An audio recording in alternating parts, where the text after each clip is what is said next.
Reasoning 18:9:12:.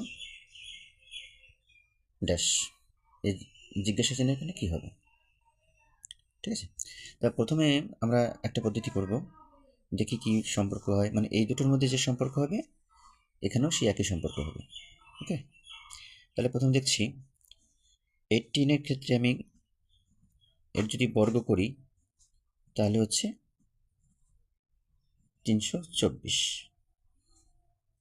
এবার দেখুন এই তিনটে ডিজিট যদি যোগ করি, অর্থাৎ 3, 2, 5 যোগ যদি করি তাহলে কত হচ্ছে?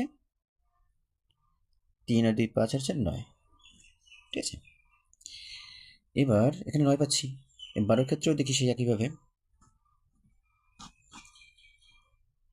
এর বর্গ করলে কি পাচ্ছি? 144। এই তিনটে ডিজিট যোগ করে কি পাচ্ছি? 9। তাহলে অপশনে দেখুন 9 আছে, তাহলে 9টা হলো রাইট অ্যান্সার। অপশনে এটাই রাইট অ্যান্সার। আমি আরেকটা পদ্ধতি করতে পারি, দেখুন এখানে এই 18কে এই ডিজিট যদি যোগ করি, দুটো ডিজিট যোগ করি, 1 + 8 সমান কত হয়? 9। এবার দেখুন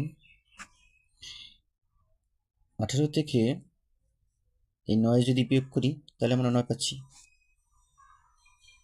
ঠিক আছে, আবার দেখুন 12-র ক্ষেত্রে 1 + 2 সমান কত পাচ্ছি? 3।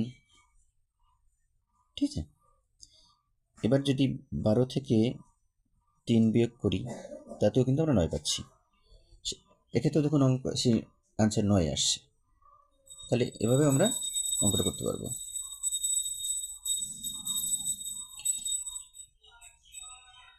আর একটা পদ্ধতি করা যেতে পারে, সেটা হচ্ছে 18 × 3। আর একটা পদ্ধতি করা যেতে পারে, সেটা হচ্ছে 18 × 3 সমান কত পাচ্ছি? 54। এবারে দেখুন 5 + 4 এই ডিজিট যোগ করলে সমান পাচ্ছি 9। 12-র ক্ষেত্রেও সেরকম, দেখুন 12কে যদি 3 দিয়ে গুণ করি 36 পাচ্ছি। এবার এই দুটো ডিজিট যোগ করে কি পাচ্ছি? 3 + 6 9 পাচ্ছি।